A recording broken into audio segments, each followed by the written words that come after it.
সারা বিশ্বে মুসলমানরা মার খাচ্ছে। কেন মার খাচ্ছে? আমরা তো নামাজ পড়ি, রোজা রাখি, হজ করি, জাকাত দেই, আল্লাহ বিশ্বাস করি, তাহলে আমরা মার খাচ্ছি কেন? আমি পরিষ্কার করে বলতে চাই, দুটি বিষয় মহা গুরুত্বপূর্ণ সাবজেক্ট আমরা বাদ দিয়েছি। একটা হলো তাওহীদ, তাওহীদ ভিত্তিক দিন এবং এটা প্রতিষ্ঠার সংগ্রাম, জিহাদ, অর্থাৎ দিন এবং দিন প্রতিষ্ঠার জিহাদ, এই দুটি জিনিস আমরা বাদ দিয়েছি। আমরা আল্লাহর দেওয়া দিন বাদ দিয়ে আমরা ব্রিটিশের দেওয়া দিন মানে জীবন ব্যবস্থা দিয়ে আমাদের রাষ্ট্র পরিচালনা করছি। এই রাষ্ট্র পরিচালনা করার কারণে আমরা আল্লাহর হুকুম অমান্য করার কারণে কোরআনের আয়াত মোতাবেক কাফের হয়ে যাচ্ছি। কাজেই 1 নাম্বার আমরা দিন বাদ দিয়েছি। 2 নাম্বার আল্লাহর দিন প্রতিষ্ঠা করার জন্য যে যুদ্ধ, জেহাদ, কিতাল, সংগ্রাম, ঐক্যবদ্ধ হওয়া, আমরা এগুলি বাদ দিয়েছি। আল্লাহ রাসূল সারা জীবন যে জেহাদ করলেন, 160টা যুদ্ধ করেছেন, আহত হয়েছেন, রক্তাক্ত হয়েছেন, আমরা সেই জেহাদ বাদ দিয়েছি। বাদ দিয়ে আমরা জাল হাদিস প্র্যাকটিস করেছি। আত্মার বিরুদ্ধে জেহাদ বড় জেহাদ। ফলে আজকে আমরা ঐক্য নষ্ট হয়েছে, আমরা দুর্বল হয়েছি, আমরা কাপুরুষ হয়েছি, এখন আমরা সবার হাতে মার খাচ্ছি। কাজে আজকে আমার আলোচ্য সাবজেক্ট, এই সাবজেক্টটা বোঝার জন্য আমি সবাইকে শোনার জন্য আমি অনুরোধ করব। আমরা নামাজ ত্যাগ করি নাই, রোজা ত্যাগ করি নাই, হজ ত্যাগ করি নাই। যেই দুটি বিষয় নিয়ে রাসূলের আগমন হয়েছে, হেদায়েত এবং সত্য দিন এবং দিন প্রতিষ্ঠার জিহাদ সংগ্রাম, আমরা দিন ত্যাগ করেছি, জিহাদ বাদ দিয়েছি। এই দুটি কারণে ইসলামের বেসিক মৌলিক আসল দুটি জিনিস বাদ দেওয়ার কারণে আজকে মুসলমান সারা পৃথিবীতে মার খাচ্ছে। আপনার যদি হৃৎপিণ্ড কেউ কেটে দেয়, আপনার যদি লাং কেউ কেটে নিয়ে যায়, তাহলে আপনার এই মরা ডেড বডি কোনো মূল্য নেই। ঠিক তেমনি ইসলামের মহা মূল্যবান দুটি জিনিস, একটা হলো হেদায়েত এবং সত্য দিন, আরেকটা হলো দিন প্রতিষ্ঠার সংগ্রাম। এই দুটি জিনিস বাদ দিলাম কিভাবে, এটা নিয়ে আজকে আমি আলোচনা করব। সবাইকে আমার আলোচনা শোনার জন্য অনুরোধ করছি। আউযু বিল্লাহি মিনাশ শাইতানির রাজিম, বিসমিল্লাহির রহমানির রহিম।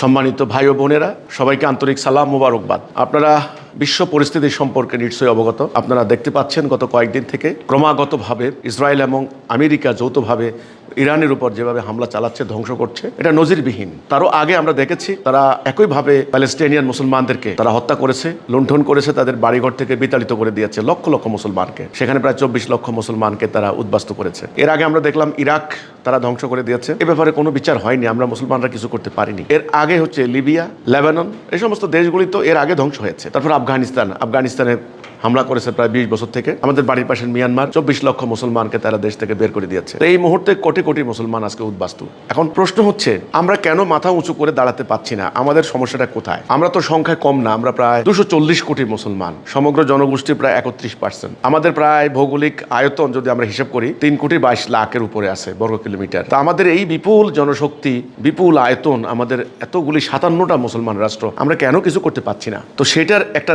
সচিত্র আলোচনা আমি আজকে করব। আমি অনুরোধ করব আমার আলোচনাটা আপনারা শেষ পর্যন্ত আপনারা মনোযোগ দিয়ে দেখবেন আর সমালোচনা করেন পক্ষে বিপক্ষে, সেটা পরে, আগে আমার আলোচনাটা একটু মনোযোগ দিয়ে শোনার জন্য আমি অনুরোধ করছি। আমরা আজকে মুসলমানরা ঐক্যবদ্ধ নই কেন? আমি প্রথমেই যেটা বলবো সেটা হচ্ছে, আল্লাহ রাসূল যে ইসলামটা আমাদেরকে দিয়ে গেলেন, হয়তো শুনতে অনেকের কাছে কষ্ট লাগে, অনেকে মানতে পারবেন না, মানতে চাইবেন না আমার এই কথাটা। নবী করিম সাল্লাল্লাহু আলাইহি সাল্লাম যে ইসলামটা দিয়ে গেলেন, আজকে সেই ইসলামটা হারিয়েছি। আজকে যে ইসলামটা চলছে এটা আল্লাহ রাসূলের ইসলাম নয়, এই কথাটা অনেকে মানবেন না। এবং রাসূল যেই জাতি তৈরি করলেন, আমরা আজকে সেই রকম মুসলিম জাতি নই। কিভাবে নই এটা নিয়ে দীর্ঘ আলোচনার ব্যাপার আছে। সোজা কথা, রাসূল যে ইসলামটা প্রতিষ্ঠা করলেন, আমরা আজকে সেই ইসলামে নাই। এই না থাকার কারণে আল্লাহ রাব্বুল আলামিন আমাদেরকে শাস্তি দিচ্ছেন। এটা একটা শাস্তি, আমি মনে করি এটা আধ্যাত্মিক কারণ হিসাবে আপনি বলতে পারেন আল্লাহর শাস্তি। কারণ আমরা ইসলামের আসল ব্যাপারটা আমরা হারিয়েছি, আমরা বাদ দিয়েছি। সেটা কি? দেখেন, প্রত্যেকটা জিনিসের একটা উদ্দেশ্য আছে। উদ্দেশ্য সম্পর্কে জানার নাম আকীদা। আমি এখানে লিখি আপনার উদ্দেশ্য। এই উদ্দেশ্য সম্পর্কে জানার নাম আকীদা। এটা নিয়ে আমি বেশি কিছু বলবো না। এর আগেও আমি আমার অন্য আলোচনায় বলেছি। যেমন আমার এই যে কলম, হাতে একটা কলম আছে, এই কলমটার উদ্দেশ্য কি? এখানে মার্কার এটা দিয়ে লেখা। এই যে লেখা যদি না উঠে তাহলে এর কোনো মূল্য নেই। তেমনি ইসলামের একটা উদ্দেশ্য আছে, নবী পাঠানোর একটা উদ্দেশ্য আছে, কোরআন নাযিলের একটা উদ্দেশ্য আছে। আমরা মুসলমানরা সেই উদ্দেশ্য ভুলে গিয়েছি, সেই লক্ষ্য আমরা ভুলে গিয়েছি। এটা হলো ব্যাপারটা। যেমন এই কলমটার উদ্দেশ্য কি যদি আপনারা না জানেন, তাহলে লক্ষ লক্ষ কলম দিয়েও কোনো ফায়দা হবে না, কোনো আমরা লাভবান হতে পারবো না। ঠিক তেমনি যেমন আমার মাথার উপর একটা ফ্যান আছে, এর উদ্দেশ্য কি? বাতাস দেওয়া। বাতাস না দিলে এই ফ্যানের কোনো মূল্য নেই। তো নবী করিম সাল্লাল্লাহু আলাইহি সাল্লাম কেন আসলেন, এই সম্পর্কে আমাদেরকে জানতে হবে। এটা জানার নাম রাসূল সম্পর্কে আকীদা। রাসূল বলেছেন, এখানে আমরা 3টে সূরা যদি আমরা বলি, তাহলে আমরা প্রথম বুঝলাম ইসলামের উদ্দেশ্য। এই ইসলামের উদ্দেশ্য যদি না জানেন, আজকে আমাদের লোকেরা, আজকে এই যে রমজান মাস, আজকে 19 রমজান চলছে, এখানে সারাদিন লক্ষ লক্ষ মুসলমান রোজা রাখছেন, এগুলি আমল, কিন্তু রোজার উদ্দেশ্য কি জানেন না। তো কাজেই রাসূল কেন আসলেন এটা নিয়ে আমি কথা বলছি। সূরা ফাতিহা 28, সফ 9, তওবা 33। এই তিনটা সূরার মধ্যে আমরা পাবো রসুলের আগমনের উদ্দেশ্য কি। আল্লাহ বলছেন, আমি আমার রসুলকে পাঠিয়েছি হেদায়া এবং সত্য দিন দিয়ে, হেদায়া এবং সত্য দিন, যেন এটাকে প্রতিষ্ঠা করে।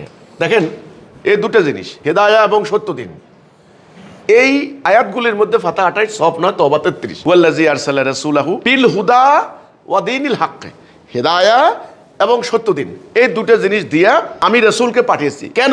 লিইউযহিরাহু আলা দীনি কুল্লিহি, এটা হলো প্রতিষ্ঠা, অন্য দিনের উপর এটাকে প্রতিষ্ঠা করার জন্য।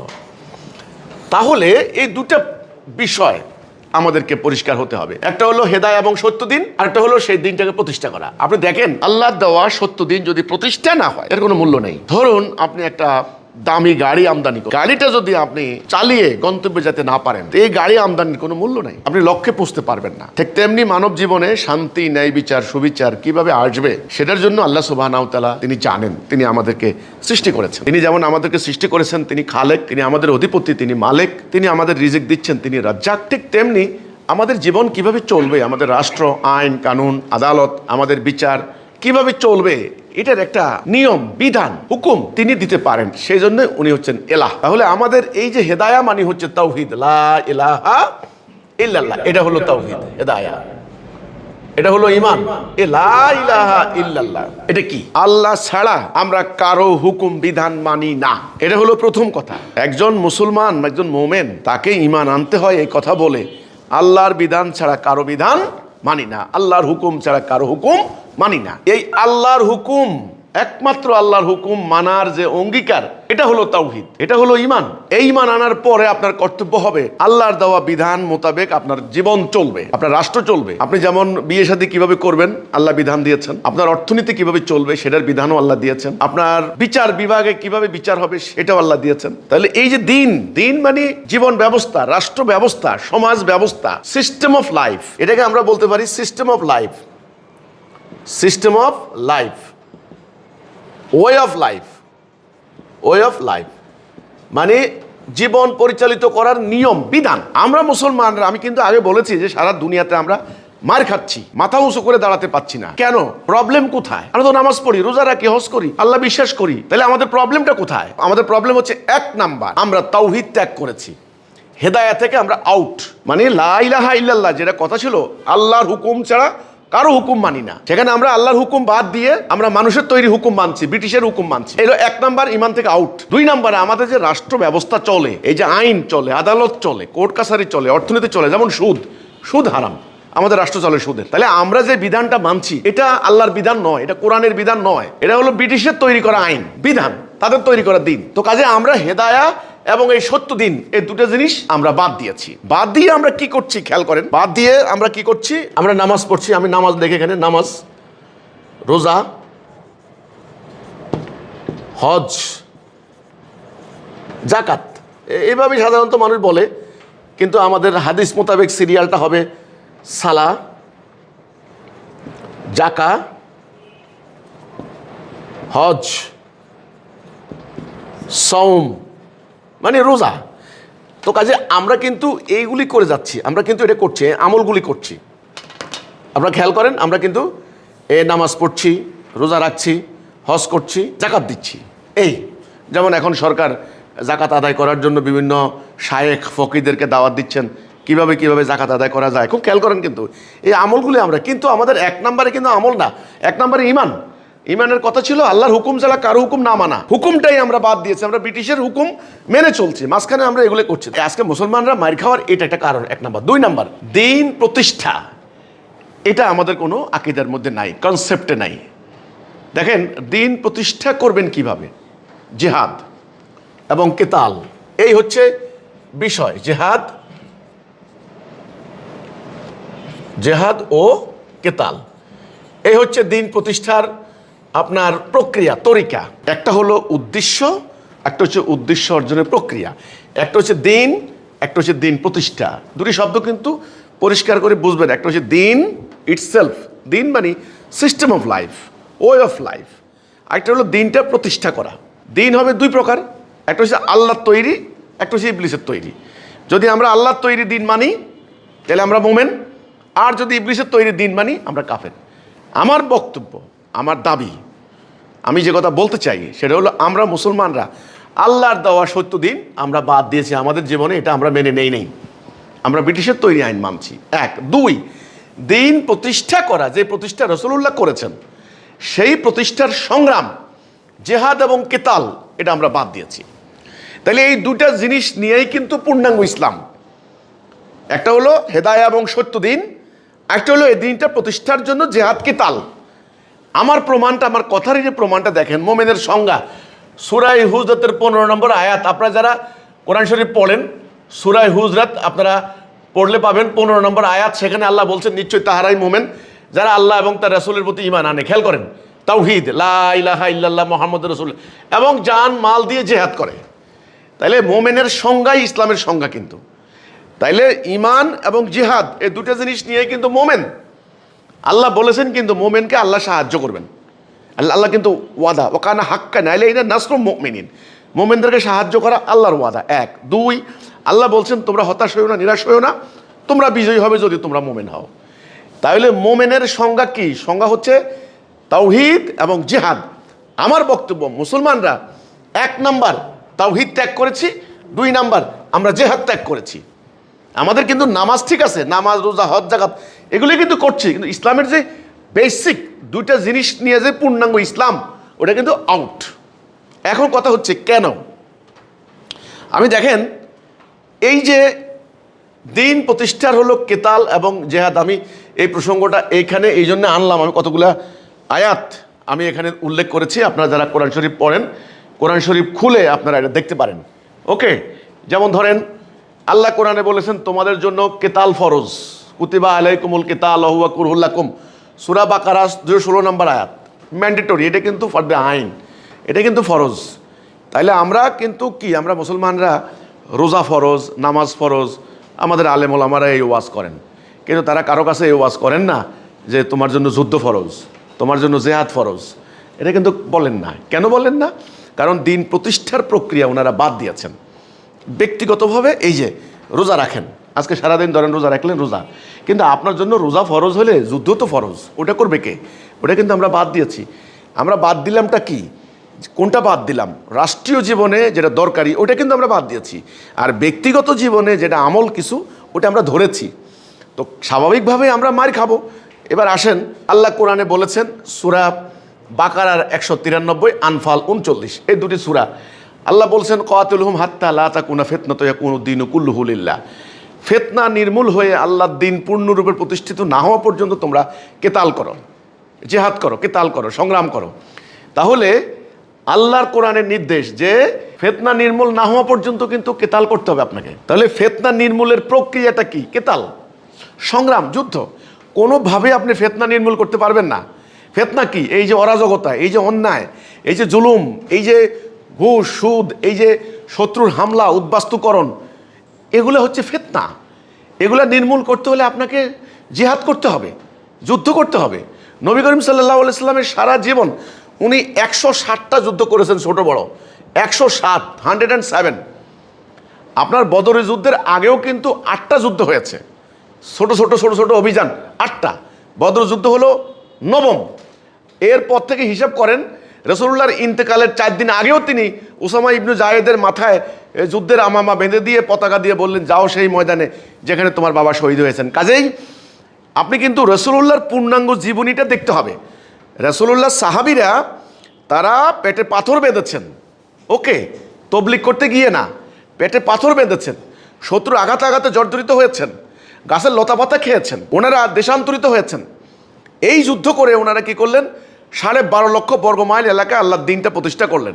রাসূল চলে যাওয়ার পরে হযরত আবু বকরের নেতৃত্বে, হযরত ওমরের নেতৃত্বে, হযরত ওসমান, মানে এর পরেও ওরা ভাতৃঘাতী যুদ্ধ হওয়ার পরেও, তারপরেও কিন্তু অভিযান ছিল অর্ধ দুনিয়াতে, তৎকালীন জানাশোনা পৃথিবীর আল্লাহ দেওয়া দিন কায়েম হলো। আমার কথা হচ্ছে এইটা, রাসূল এবং সাহাবীরা অধিকাংশের কবর হয়েছে বিদেশের মাটিতে। প্রত্যেকটা সাহাবী শরীরে কোনো না কোনো অস্ত্রের আঘাত ছিল। তাহলে আমরা দেখেন, আমরা কিন্তু নামাজ বাদ দিই নেই। আমি আবার বলছি, পাড়ায় পাড়ায় মসজিদ, নামাজ কিন্তু বাদ দিই নেই, রোজা কিন্তু বাদ দিই নেই। আজকে আমরা দেখলাম ইসরায়েলের হামলায় ইরানের সবচেয়ে বড় একটা দৃষ্টিনন্দন মসজিদ, 500 বছরের পুরানো, তুলার মতো উড়ে গেছে। কিন্তু কাজে আমরা অনেক কষ্ট করে যে মসজিদটা তৈরি করছি তাদের বোমার আঘাতে ধ্বংস হয়ে যাচ্ছে। কিন্তু কেন ধ্বংস হচ্ছে? যখন আমরা জেহাদ বাদ দিলাম, কেতাল বাদ দিলাম, সংগ্রাম বাদ দিলাম, ঠিক তখনই কিন্তু আমাদের উপরে আল্লাহর শাস্তি নেমে আসলো। আমি কিন্তু প্রমাণ দিচ্ছি। কাজে ফিতনা নির্মূল না হওয়া পর্যন্ত আপনাকে জেহাদ করতে বলা হয়েছে। এবার দেখেন সূরা নিসার ৭৫ নম্বর আয়াত, এখানে আমি উল্লেখ করেছি, আল্লাহ বলেছেন যে তোমরা কি আল্লাহর রাস্তায় কেতাল করবে না? নিপীড়িত নারী পুরুষ আল্লাহর নিকট ফরিয়াদ করছে, আল্লাহ এই জালেমদের হাত থেকে আমাদেরকে রক্ষা করো, তোমার পক্ষ থেকে সাহায্যকারী পাঠাও। তাহলে আল্লাহ বললেন, প্রশ্ন করছেন, তোমরা কি কেতাল করবে না? তোমরা কি লড়াই করবে না? তোমরা কি যুদ্ধ করবে না? তোমরা কি জিহাদ করবে না আল্লাহর রাস্তায়? আল্লাহ বারবার বিভিন্ন আঙ্গিকে বলছেন। তারপরে আল্লাহ বলছেন যে সূরা তওবার, জিহাদ করো। আল্লাহ নবীকে আল্লাহ বলছেন, ইয়া আইয়ুহান নবী হারিদিল মুমিনিনা আলাল কিতাল, হে নবী মুমিনদেরকে আপনি কেতালে উদ্বুদ্ধ করেন। এই ধরনের একটা আয়াত আপনি রোজার বেলা, হজের বেলা আপনি পাবেন না। হে নবী লোকেরা যেন বেশি বেশি রোজা রাখে, উদ্বুদ্ধ করেন, পাবেন না। আমি কথাগুলো বলছি কিন্তু কেন, গুরুত্বের উলট পালট, গুরুত্ব বুঝতে হবে। ইসলামটা যখন প্রায়োরিটি হারিয়ে গেছে আমাদের কাছ থেকে, প্রায়োরিটি ইসলামের উদ্দেশ্য কি এটা যখন চলে গেছে, তখন গুরুত্বের উলট পালট হয়ে গেছে। 1 নাম্বার জিনিস চলে গেছে 100 নাম্বারে, 100 নাম্বার চলে আসছে 1 নাম্বারে। যেমন দাড়ি, টুপি, পাগড়ি, লেবাস নিয়ে ইসলামের কোনো কথা নাই, কোরআনে কোনো কথা নাই, মানে এটা ফরজ না। সেখানে আজকে মুসলমানদের 1 নাম্বার আলোচ্য সাবজেক্ট হচ্ছে দাড়ি। গুরুত্ব উল্টে গেছে। কিন্তু আল্লাহ কোরআনে একটাও বলেন নাই। আমি কিন্তু এই আয়াতগুলো এখানে উল্লেখ করব কিছুক্ষণ পরে, যে যদি তুমি রোজা বাদ দাও তাহলে তোমাকে শাস্তি দেওয়া হবে, কিন্তু কথা কিন্তু বলেননি। বাট আল্লাহ কোরআনে বলেছেন, দেখেন সূরা তওবার 38-39, অভিযানে বের হও, ইনফিরু খিফাফান ওয়া সিকালান। এরপরে আয়াত আল্লাহ বলছেন যে বের হও হালকা অথবা ভারী অবস্থা, যা আছে আল্লাহর রাস্তায় সংগ্রাম করো। কেন সংগ্রাম করব? কারণ ওই যে দিন প্রতিষ্ঠা না করলে নবীর আগমনের উদ্দেশ্য কোনো অর্থ নাই। প্রতিষ্ঠা না করলে কোরআন নাজিলের কোনো অর্থ নাই। প্রতিষ্ঠা না করলে আপনার মুসলিম দাবি করার কোনো অর্থ নাই। দিন প্রতিষ্ঠা না করলে আপনার অধিকার কেউ দেবে না। দিন প্রতিষ্ঠা না করলে আপনার সম্মান ইজ্জত হবে না। এখন আমরা করছি কি, আমরা ওদের দেওয়া দিন মানছি, গণতন্ত্র, সমাজতন্ত্র, সাম্যবাদ, ওদের দেওয়া দিন, আল্লাহর দিন কিন্তু বাদ দিয়েছি। তারপরে আবার কি, আল্লাহর দেওয়া দিন প্রতিষ্ঠার যে সংগ্রাম, ওটাও কিন্তু আমরা বাদ দিয়েছি। তো কাজে আমার কথা হলো এটা, দেখেন যদি তোমরা বের না হও তোমাদেরকে কঠিন শাস্তি দেব, অন্য জাতি চাপাই দিব। আশা করি হিসাবটা বুঝতে পেরেছেন। যদি তোমরা অভিযানে বের না হও, খুব সাংঘাতিক কথা কিন্তু। আল্লাহ কিন্তু কোরআনে এই কথা কোথাও বলেননি যদি হজ করতে না যাও, যদি রোজা রাখতে না যাও, যদি নামাজ না পড়ো, তোমাকে এমন শাস্তি দিব, অন্য জাতি তোমার উপর চাপাই দিব, একথা কিন্তু আল্লাহ বলেননি, এ ধরনের কথা বলেননি। বাট আমি কিন্তু গুরুত্বের কথা বলছি। কেন দেখেন, আমি এখানে বোর্ডের মধ্যে একটা লিখলাম, নামাজের আলোচনা হয়েছে 67 বার, জাকাতের আলোচনা হয়েছে 29 বার। আমি কিন্তু মোটামুটি আমরা আয়াতেগুলি কিন্তু হিসেব করেছি।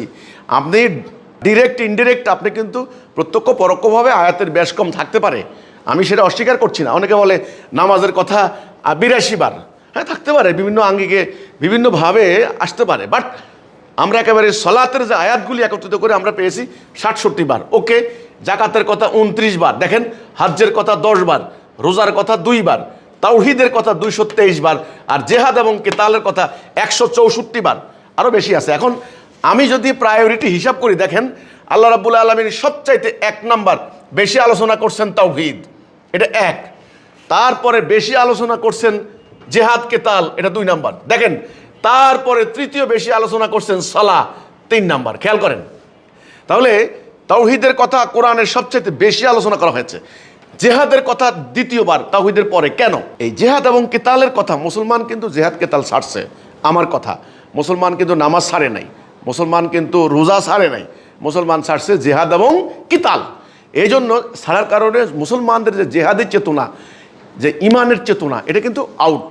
তো যে কথাটা আমি বলেছি যে আল্লাহ কোরআনে বলেছেন যে যদি অভিযানে বের না হও অন্য জাতি তোমাদেরকে চাপাই দেওয়া হবে এবং কঠিন শাস্তি দেওয়া হবে। ঠিক আজকে দুনিয়াতে এই মায়ের খাওয়ার পশ্চাতে এটা হলো মেইন রিজন। আপনারা আমাকে পাল্টা যুক্তি দেখান, আমি মানতে রাজি আছি, কিন্তু আমার এই যুক্তি খণ্ডান আপনারা, আশা করি খণ্ডাতে পারবেন না। কারণ নবী করিম সাল্লাল্লাহু আলাইহি ওয়াসাল্লাম সারা জীবন যে কাজটা করেছেন জেহাদ, সেটা আপনারা বাদ দিয়েছেন। এবার আসেন সূরা তওবা, সেখানে আল্লাহ কোরআনে বলেছেন 24 নম্বর আয়াত, তোমরা যদি আল্লাহর রাস্তায় জেহাদ করা অপেক্ষা তোমাদের স্ত্রী পুত্র, তোমাদের পরিজন, বাড়িঘর যেটা হারানোর আশঙ্কা করো, ব্যবসা বাণিজ্য যেটা মন্দা পড়ার আশঙ্কা করো, আপনারা আয়াতটা পড়ে দেখেন, সূরা তওবার 24 নম্বর আয়াত। সেখানে আল্লাহ বলছেন অপেক্ষা করো, এগুলি ভালোবাসা যদি বসে থাকো, ওয়েট করো, আল্লাহর সিদ্ধান্ত চলে আসবে। হুমকি দিচ্ছেন আল্লাহ। এরপরে দেখেন আল্লাহ বললেন সূরা তওবার 111 নম্বর আয়াত, আমি মোমেনদের জানমাল কিনে নিয়েছি, জান্নাত দেব। ফায়াকতুলুনা ওয়া ইউকতালুন ওয়াদান আলাইহি হাক্কান ফিত তাওরাতি ওয়াল ইনজিল ওয়াল কুরআন। তারা মরবে, মারবে, মানে কিতাল করবে, যুদ্ধ করবে। তাওরাতে তাদের বয়ান আছে, কোরআনেও আছে, ইনজিলেও আছে। এই জন্যে আল্লাহ বললেন যে মোমেনদের জানমাল কিনে নিয়েছেন জান্নাতের বিনিময়ে, জানমাল দিয়ে জান্নাত কিনতে হবে। এবার আসেন, আল্লাহ বললেন আমি পরীক্ষা নিব। কিসের পরীক্ষা? সূরা মুহাম্মদের 31 নম্বর আয়াত। আমি পরীক্ষা নিব, আমি টেস্ট করব তোমাদের মধ্যে কারা জিহাদ করেছে, কারা সাহাবের।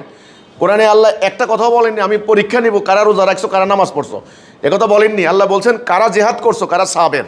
জেহাদের ময়দানে সাহাবের লাগে, সবল লাগে, কাজেই পরীক্ষা নিবে, জেহাদের পরীক্ষা। খেয়াল করেন, এরপর আল্লাহ বলছেন যদি পিঠ দেখাও রণাঙ্গন থেকে, তাহলে সূরা আনফালের 16 নম্বর আয়াত, আমার গজব পড়বে তোমাদের উপরে যদি পিঠ দেখাও। যদি পিঠ দেখাও, আল্লাহ কিন্তু কোরআনে বলেননি যদি একদিন রোজা না রাখো তোমার উপর গজব পড়বে। কোরআনে কিন্তু একটাও বলেননি। আমি কিন্তু তুলনা দিচ্ছি, আমরা কোনটা ধরলাম কোনটা ছাড়লাম। এরপরে আসেন মোমেনরা বিজয়ী হবে, সূরা ফাতাহ 22। এখন আসেন একটা আয়াত আমি বলি, সূরা বাকারার 154, ইমরান 169। আপনারা এই দুটো আয়াত পড়ে দেখেন। আল্লাহ বলছেন যারা আমার রাস্তায় নিহত হয় তাদেরকে তোমরা মৃত বলবা না, তারা জীবিত, তারা শহীদ, তারা আল্লাহর পক্ষ থেকে রেজেক্ট প্রাপ্ত। দেখেন ইসলামের সবচেয়ে বড় মর্যাদা শহীদের। শহীদ কারা? শহীদ কারা আশা করি বুঝতে পারবেন। যারা রোজা রাখতে রাখতে না খেয়ে মারা গেল তারা শহীদ না। যারা নামাজ পড়তে পড়তে মারা গেল তারা কিন্তু শহীদ কেউ বলবেন না, কোনো ফকি এটা বলতে পারবেন না। হ্যাঁ বলেন শহীদের মর্যাদা পাবেন ইত্যাদি ইত্যাদি। তো শহীদের মর্যাদা তো কতভাবেই পাওয়ার হাদিসে বর্ণনা আছে। ওকে, দুর্ঘটনায় মারা গেল মোমেনরা, শহীদের মর্যাদা। কিন্তু শহীদ যারা যুদ্ধ করতে গিয়ে শত্রুর মোকাবেলায় প্রাণ হারায়, জীবন দেয়, এরাই হলো শহীদ ফি সাবিলিল্লাহ, আল্লাহর রাস্তায়। তাহলে ইসলামের সবচাইতে মর্যাদা শহীদদের। ইসলামের সবচাইতে মর্যাদা, সবচাইতে বেশি সম্মান কোনো হাজী সাহেবের না, কোনো মুফতি মহোদয়ের না, কোনো মুফাসসিরের না, আপনার কোনো তার্কিকের না, কেউ বলতে পারবে না। হ্যাঁ, রোজা রাখতে রাখতে আপনি একেবারে কাষ্ট হয়ে গেছেন, তার না, শহীদের। এমনকি এলেম হাসিল করতে করতে আপনি মরে গেছেন, তারও সম্মান না। সম্মান হচ্ছে যেটা ইসলামকে বিজয়ী করার জন্য যারা জীবন দিবে তারা হচ্ছে শহীদ। তো আমি যে কথাটা বললাম, এতগুলি আয়াত আমি এই জন্যে আপনাদেরকে উল্লেখ করলাম। আজকে মুসলমানরা আমরা কি ছাড়লাম। এখন আসেন এই সালা, জাকাত, হজ, সম কেন আমরা আজকে আমলগুলি করছি, এটা কেন? এটা হচ্ছে জেহাদ কেতাল করার জন্য আপনার যে চরিত্র দরকার, সেই চরিত্রের প্রশিক্ষণ, সেই চরিত্রের প্রশিক্ষণ। এখন আপনার সামনে যদি জেহাদ না থাকে, আপনার সামনে যদি সংগ্রাম না থাকে, দিন প্রতিষ্ঠা না থাকে, তাহলে আপনার এই প্রশিক্ষণ দেওয়ার কোনো মানে নাই, এই প্রশিক্ষণ দেওয়ার কোনো অর্থ নাই। তাহলে নামাজ, রোজা, হজ, যাকাত এগুলো যে করে যাচ্ছেন, দিন প্রতিষ্ঠার কোনো কর্মসূচি নাই এবং তাওহীদ নাই, সত্য দিন নাই, তাহলে এই আমলের কোনো লাভ হবে না। তো সম্মানিত সুধীবৃন্দ, আজকে আমি এই কথাটা বলার জন্য আপনাদেরকে দাঁড়িয়েছি। কতগুলো আয়াত আমি একত্রিত করেছি, একত্রিত করে আমি এই কথাটাই বোঝানোর চেষ্টা করেছি আমরা কি ধরলাম আর কি বাদ দিলাম। আমরা ধরলাম দাড়ি, টুপি, পাগড়ি, পায়জামা আর কিছু আমল। আমরা বাদ দিলাম কি? বাদ দিলাম হলো সত্য দিন এবং দিন প্রতিষ্ঠার সংগ্রাম, জিহাদ, কেতাল কর্মসূচি বাদ দিলাম। ফলে আমাদের এই মুসলমান জাতি আজকে গোলাম জাতি। আপনি প্রশ্ন করতে পারেন আমি তাওহীদে, হেদায়া এবং সত্য দিন কেন প্রতিষ্ঠা করব? এই কেনর জবাব, এই কেন, সেটা হলো শান্তি। এই শান্তি প্রতিষ্ঠাই হলো ইসলামের উদ্দেশ্য। ইবলিসের চ্যালেঞ্জে আল্লাহকে বিজয়ী করা, এই শান্তি মানে ইসলাম।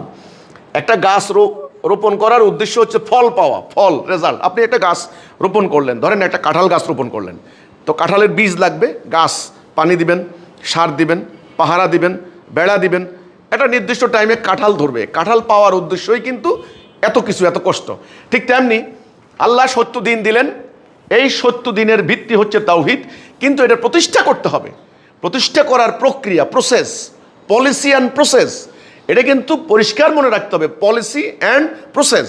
এখন পলিসি অনেকে বললে কি নির্বাচন করবে, নির্বাচন জেহাদ, নো। আত্মার বিরুদ্ধে জেহাদ বড় জেহাদ, নো।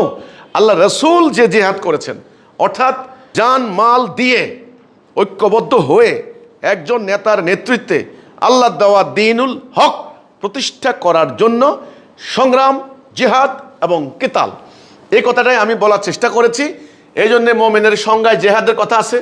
এই জন্যে আল্লাহ রাব্বুল আলামিন বলেছেন, যদি তোমরা আল্লাহর রাস্তায় অভিযান বাদ দাও, তোমাদেরকে বাদ দেব। আল্লাহ বলেছেন, তোমরা কি কিতাল করবে না? নিপীড়িত মানুষ আল্লাহর নিকট ফরিয়াদ করছে, আল্লাহ এই জালেমদের হাত থেকে আমাদেরকে রক্ষা করো। তাহলে কিতাল, তাহলে ইসলামের সবচেয়ে সম্মান বেশি শহীদদের, মানে সংগ্রামে। তাহলে আমি পুরো ব্যাপারটা এই চিত্র দেখাইলাম যে আমরা মুসলমানরা দুখান জিনিস বাদ দিয়েছি। এক, হেদায়া এবং সত্য দিন। দুই, দিন প্রতিষ্ঠার সংগ্রাম, জিহাদ এবং কিতাল, এটা আমরা বাদ দিয়েছি।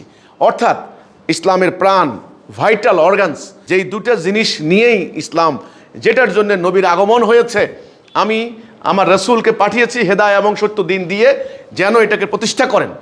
আমরা মুসলমানরা ঠিক এই দুটো জিনিস বাদ দিয়েছি, হেদায়া এবং সত্য দিন এবং এটা প্রতিষ্ঠার সংগ্রাম। আমার নবী সারা জীবন এই সংগ্রাম করেছেন, সাহাবীরা সারা জীবন রক্ত দিয়ে এই সংগ্রাম করেছেন। আজকে আমরা মুসলমানরা এই দুটো জিনিস বাদ দিয়েছি। আমি আবার বলছি, আমাদের রাষ্ট্র চলে ব্রিটিশের আইনে, আল্লাহ দেওয়া দিন নয়। এমনকি আল্লাহ দেওয়া দিন প্রতিষ্ঠার জন্য যে জেহাদ, আমরা সেই জেহাদ বাদ দিয়েছি। সোজা কথা, আত্মার বিরুদ্ধে জেহাদ, বড় জেহাদ, একটা জাল হাদিস আবিষ্কার করেছি। যারা রাজনীতি করে ধর্মের নামে, ওরা নির্বাচন জেহাদ, এটা নতুন করে একটা ফতোয়া দিয়েছেন। এটা আল্লাহর লানত পড়েছে, আল্লাহর গজব পড়েছে। এখন এই সাম্রাজ্যবাদী আগ্রাসন থেকে বাঁচতে হলে, মাটিকে রক্ষা করতে হলে, জন্মভূমিকে রক্ষা করতে হলে, রক্ষা করতে পারবেন না, ইজ্জত রক্ষা করতে হলে আপনার হলো সম্পদ মাটির নিচে, মাটির উপরে, আপনার ব্যাংকে জমানো সম্পদ, ঘরের হাঁস মুরগি থেকে শুরু করে কোনো সম্পদ থাকবে না, ওরা সব লুটে নিয়ে যাবে। যদি রক্ষা করতে হয়, আমি আমার আজকের এই বক্তব্যের মূল সাবজেক্ট হচ্ছে এই, যদি রক্ষা করতে হয় তাড়াতাড়ি প্রথমত তাওহীদের উপরে ঐক্যবদ্ধ হতে হবে। দ্বিতীয় কর্তব্য হবে ঐক্যবদ্ধ হয়ে জান মাল দিয়ে আল্লাহর রাস্তায় জেহাদ করতে হবে, যেটা আমরা ত্যাগ করেছি। যে জেহাদ ত্যাগ করার কারণে আল্লাহ শাস্তি পড়েছে। সূরা তওবার 39 নম্বর আয়াত, যদি তোমরা আল্লাহর রাস্তায় অভিযান বাদ দাও, তিনি তোমাদেরকে শাস্তি দিবেন, অন্য জাতি চাপাই দিবেন। এটা একেবারে আল্লাহর সরাসরি ঘোষণা। এই কারণে আমরা কিন্তু নামাজ ত্যাগ করি নাই, রোজা ত্যাগ করি নাই, হজ ত্যাগ করি নাই, এলেম হাসিল করা ত্যাগ করি নাই। আমরা কি ত্যাগ করেছি? এক নম্বরে তাওহীদ, তাওহীদ ভিত্তিক দিন, যেটা আমি একটু আগে বললাম, মানে যেটা দিয়ে আমাদের রাষ্ট্র চলবে, সেটা আমরা বাদ দিয়েছি। দুই নম্বরে দিন প্রতিষ্ঠার যে পলিসি অ্যান্ড প্রসেস, মানে জেহাদ এবং কিতাল, লড়াই সংগ্রাম, যেটা রাসূল করেছেন, সেটা আমরা বাদ দিয়েছি। এই দুটি মৌলিক বেসিক বিষয় বাদ দেওয়ার কারণে আমরা ইসলাম থেকে আউট। এখন আবারও সবাইকে ইসলামে ঐক্যবদ্ধ হয়ে, তাওহীদের উপর ঐক্যবদ্ধ হয়ে সংগ্রাম করে আবার এই দুনিয়াতে আপনারা মর্যাদা লাভ করবেন, যেটা আল্লাহ ওয়াদা দিয়েছেন। যদি মোমেন হও, মানে তোমাদেরকে দুনিয়াতে কর্তৃত্ব দেওয়া হবে। যদি তোমরা মোমেন হও, তোমাদেরকে সাহায্য করা হবে। যদি তোমরা মোমেন হও, তোমাদের গুনাহ মাফ করা হবে। যদি তোমরা মোমেন হও, 5000 ফেরেশতা মালায়েক তোমাদের জন্য প্রস্তুত। যদি মোমেন হও, কাফেররা তোমাদের সাথে পারবে না, ওরা পালিয়ে যাবে। তোমরা হবে 20 জন, তারা হবে 200 জন। এটা আল্লাহ কোরআনে বলেছেন। কাজে আল্লাহর এই ওয়াদা মিথ্যা নয়। আল্লাহ কোরআনে বলেছেন, আমার ওয়াদা হক, সত্য। এই জন্য আমার কথা হলো, আমার আজকের এই বক্তব্যের পরিপ্রেক্ষিতে, যে আজকে সারা পৃথিবীতে আমরা মুসলমানরা ভীত সন্ত্রস্ত, আমরা আতঙ্কিত, আমাদের মনে হয় কিছু করার নেই। আমাদের শাসকরা আজকে নত জানু এটার থেকে বাঁচতে হলে, যেটা আমরা ত্যাগ করেছি, আলহামদুলিল্লাহ, আল্লাহ শকর, জামানার ইমামের উসিলায় আমরা এই মহাসত্য লাভ করেছি। এখানে আরেকটা সাবজেক্ট আমি না বললে নয়, এটার সঙ্গে প্রাসঙ্গিক। বিশ্বে অনেক সংগঠন আছে, মধ্যপ্রাচ্যেও আছে, আফ্রিকাতেও আছে। তারা জেহাদকে তালের নামে তারা কিন্তু বিভিন্ন কার্যক্রম করছে, বিভিন্ন উগ্রবাদী সংগঠন বা সংস্থা এগুলি করছে। তা আপনারা বলতে পারেন যে তারা কি তাহলে উত্তম মুসলিম, তাহলে তো এদের থেকে কি তাহলে আসল কাজ করছে? দেখেন, আকিদা সবার আগে, আমি কিন্তু একটা কথা বলেছি, কিন্তু আকিদা যদি ভুল হয়, সমস্ত ঈমান এবং আমল ভুল হয়ে যাবে। তো বিভিন্ন সংগঠন তারা, যেমন ধরেন মধ্যপ্রাচ্যে আছে, আপনার আফগানিস্তানে আছে, বিভিন্ন সংগঠন পাকিস্তানেও আছে, তারা যে জেহাদ কেতালের কথা বলছে, এক নম্বর তাদের ইসলাম সম্পর্কে আকিদা ভুল, রং, পারভার্টেড, সঠিক আকিদা নয়, তাদের ভুল আকিদা। আকিদা ভুল হওয়ার কারণে তারা যেটা চাচ্ছে ওটা কিন্তু আল্লাহ রসুলের ইসলাম না। এই জন্য তাদের প্র্যাকটিসগুলোর মধ্যে রং, এবং সারা দুনিয়ার মানুষ সেটা আতঙ্কিত হচ্ছে, ভীত সন্ত্রস্ত হচ্ছে, এক নাম্বার। দুই নাম্বার, তারা যে কর্মসূচি অনুসরণ করছে, এই কর্মসূচিটা হচ্ছে কিন্তু ভুল। আল্লাহ রসুল, আপনি আল্লাহর দিন প্রতিষ্ঠা করবেন, আল্লাহ রসুল যে কর্মসূচি অনুসরণ করেছেন, সেটা আপনাকে অনুসরণ করতে হবে। তারা যে কর্মসূচি অনুসরণ করছে এগুলো বিভিন্ন সন্ত্রাসবাদী কার্যক্রম, আতঙ্কবাদী কার্যক্রম, কাজেই সেগুলো কর্মসূচি নয়। তাহলে আল্লাহর দিন প্রতিষ্ঠা করার জন্য আল্লাহর দেওয়া কর্মসূচি লাগবে, সেটা আমরা বলেছি এখানে 5 দফা কর্মসূচি।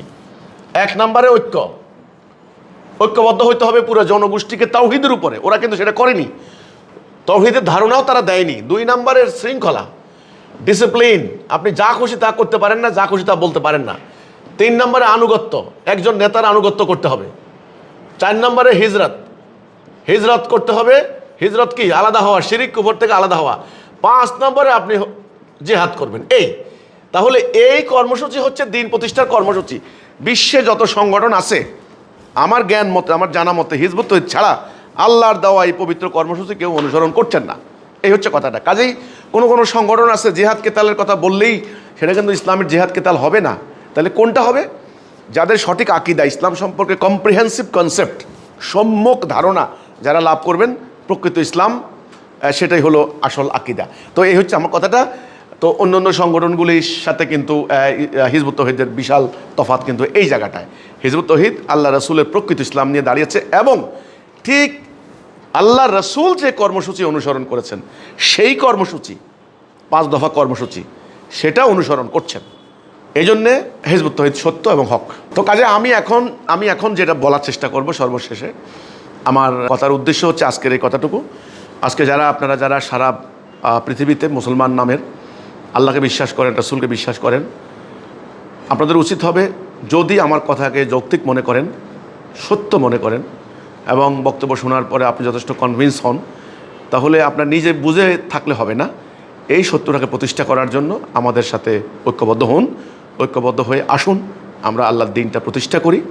আমাদের জান মাল আল্লাহ চেয়েছেন, সেটা দিয়ে আমরা আল্লাহর দিন প্রতিষ্ঠার সংগ্রাম করি। আমি আপনাদেরকে আহ্বান করব অতি দ্রুত আপনারা হিজবুত তৌহিদ আন্দোলনে যোগদান করে মোমেনের সংজ্ঞা পূরণ করুন এবং দুনিয়া এবং আখেরাতে আমাদের যে খেলাফতের উদ্দেশ্য, খলিফা তৈরি করার উদ্দেশ্য, মোমেনের সংজ্ঞা পূরণ করার যে শর্ত, সেটা যেন আমরা পূরণ করতে পারি। তো আমি আপনাদেরকে এই সত্যকে আলিঙ্গন করার জন্য আবার আহ্বান জানাচ্ছি। আল্লাহ হাফেজ। সালামু আলাইকুম ওয়া রাহমাতুল্লাহি ওয়া বারাকাতুহু।